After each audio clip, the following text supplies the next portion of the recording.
परंतु खरं सांगायचं साहेब,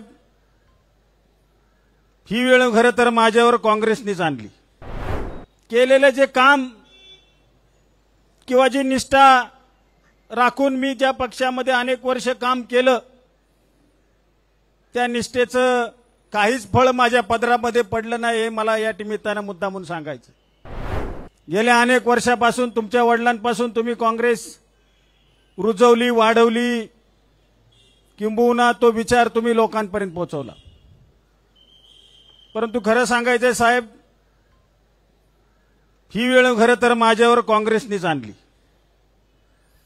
आणि या परिस्थितीचा गेले 5-7 वर्षापासूनचा मी सातत्याने विचार करतोय। विखे पाटील साहेब विधिमंडळामध्ये असल्यानंतर मला वारंवार सांगायचे, अरे संग्राम निर्णय घे, निर्णय घे, निर्णय घे। आमचे जयकुमार गोरे सांगायचे, राहुल दादा सांगायचे, अनेक भारतीय जनता पार्टीतले सर्व प्रतिष्ठित पदाधिकारी मला सातत्याने सांगायचे की तुम्ही काहीतरी निर्णय घ्या। मी त्यांना सांगायचो, साहेब मी काही निर्णय घेऊ शकत नाही। ते सांगायचे, अरे निर्णय घे, किती दिवस तुझ्यावरती अन्याय होतोय आणि या अन्याय करता, वाचा फोडण्याकरता तू काहीतरी निर्णय घे। परंतु मी एक विचाराला बांधलेला कार्यकर्ता असल्यामुळं मी सहजासहजी त्या विचारापर्यंत पोहोचत नव्हतो। गेल्या झालेल्या विधानसभेच्या निवडणुकीमध्ये असेल, आपण सर्वांनी पाहिलं असेल, आपल्याला काही कारणांमुळे या निवडणुकीमध्ये पराभवाला सामोरं जावं लागलं। त्या अगोदरची झालेली लोकसभेची निवडणूक असेल, त्या निवडणुकीमध्ये महाविकास आघाडीचा जोमानं आणि अतिशय काटेकोरपणे आणि काळजीने काम आपण सर्व कार्यकर्त्यांनी केलं आणि महाविकास आघाडीचा धर्म पूर्वीच्या काळामध्ये लोकसभेला आपण पाळला। परंतु साहेब, खंत एवढीच आहे, केलेले जे काम किंवा जी निष्ठा राखून मी ज्या पक्षामध्ये अनेक वर्ष काम केलं, त्या निष्ठेचं काहीच फळ माझ्या पदरामध्ये पडलं नाही, हे मला या निमित्तानं मुद्दामून सांगायचं। अनेक वर्ष मी संघर्ष केला, माझ्या वडिलांनी संघर्ष केला, मीही संघर्ष केला। संघर्ष करायला लागतोय म्हणून आम्ही कधी डगमगलो नाही किंवा कुठलाही विचार त्या ठिकाणी शिवला नाही। संघर्षाच्या भूमिकेमधून सातत्याने सहकारी संस्था असतील, स्थानिक स्वराज्य संस्था असेल, जिल्हा परिषद पंचायत समिती असेल, नगरपालिका असेल, तिथं एक हाती सत्ता मिळवण्याचा कायम प्रयत्न केला। पक्षाची ताकद मिळो न मिळो, तळागाळापर्यंत काँग्रेस रुजवण्याचं, वाढवण्याचं प्रामाणिक काम आम्ही त्या निमित्तानं केलं। आज खरं तर पूर्वीचे दिवस आठवल्यानंतर आजचा निर्णय घेतल्यावर थोडंसं वाईट वाटतंय, कारण की पूर्वीच्या काळामध्ये आम्ही जो पक्ष तळागाळामध्ये वाढवला, परंतु नाईलाजानं आज या निर्णयाप्रत आम्ही या ठिकाणी येऊन बसलेलो आहोत।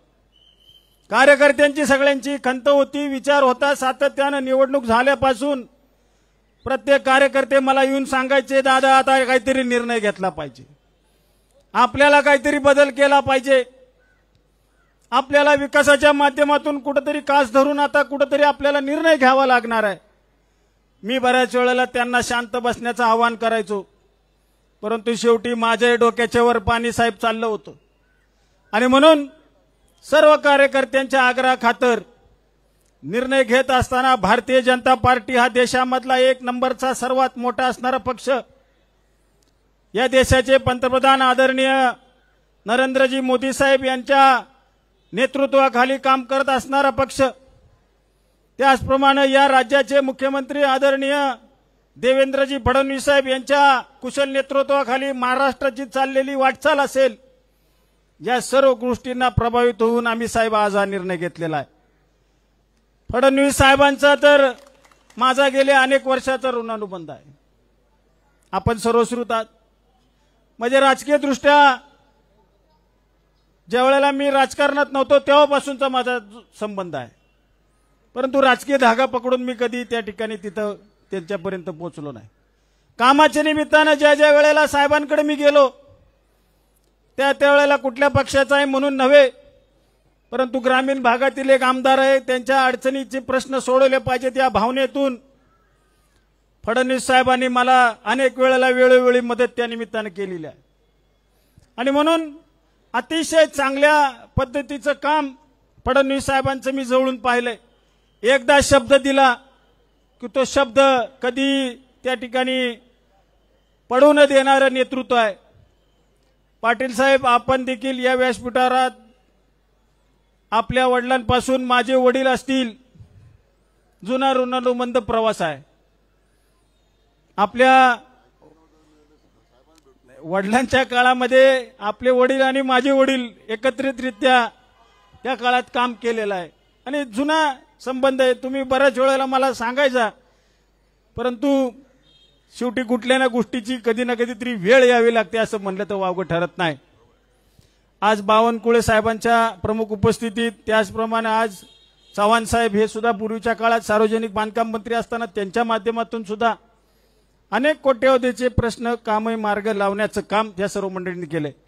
म्हणजे मी जरी वेगळ्या पक्षात होतो किंवा विचारधारेत होतो तरी सुद्धा तुम्ही सर्व मंडळींनी सातत्याने मला पूर्वीपासूनचं सहकार्य केलेलं आहे. आज मी आपल्या पक्षामध्ये प्रवेश केलेला आहे. निश्चितच हा मावळा आहे, हा स्वाभिमानी मावळा आहे साहेब. आम्ही स्वाभिमानानं गेले अनेक वर्ष त्या ठिकाणी राहिलो. अनेक वेळेला खच्चीकरण करण्याचा प्रयत्न झाला तरी सुद्धा मानहानी सहन करून आम्ही तिथं काम केलं. का तर आम्ही स्वाभिमान कधी त्या ठिकाणी घाण ठेवत नाही. परंतु आज अशी परिस्थिती आहे की आज सर्व स्वाभिमानी मावळा छत्रपती शिवाजी महाराजांचा पदस्पर्शाने पावन झालेला आमचा सर्व परिसर आहे. या मावळ्यांचं भवितव्य उज्ज्वल करण्याच्या दृष्टीनं हे एक निर्णायक पाऊल आम्ही साहेब या निमित्तानं घेत आहोत. आणि म्हणून भविष्य काळामध्ये संग्राम थोपटेला काही मिळावं म्हणून मी इथं आलेलो नाही. माझ्या तालुक्यातील, मतदारसंघातील, पुणे जिल्ह्यातील सर्वसामान्य गोरगरीब जनतेच्या हितावर प्रश्न सोडवण्यासाठी निश्चितच भारतीय जनता पार्टीने प्राधान्य द्यावं अशी आग्रहाची विनंती मी आजच्या निमित्तानं करतो. सोशल मीडियाच्या भाऊ गर्दीत विश्वासार्हतेने चकाकणारे नाव म्हणजे लेट्सअप मराठी. सगळ्यांना, सगळ्या नागरिकांना ती स्पीच, ती लेट्सअप वरील मुलाखती म्हणजे विचारांचा खजिना. त्यानंतरच्या निवडणुकीमध्ये मला सोडून गेले. बातम्या केवळ वस्तुस्थिती सांगणाऱ्या, न प्रोपगंडा, फक्त जनतेचा अजेंडा. क्योंकि आने वाला कल जाने वाला है, जाने वाला कल आने वाला है. राजकारण, मनोरंजन असो की क्रीडा क्षेत्र, महाराष्ट्राची स्पंदने संवेदनशीलतेने टिपणारे माध्यम म्हणजे लेट्सअप मराठी. जगासोबत एक पाऊल पुढे राहण्यासाठी लेट्सअपचे ॲप, सोशल मीडिया आणि वेबसाईट सोबत कनेक्टेड रहा.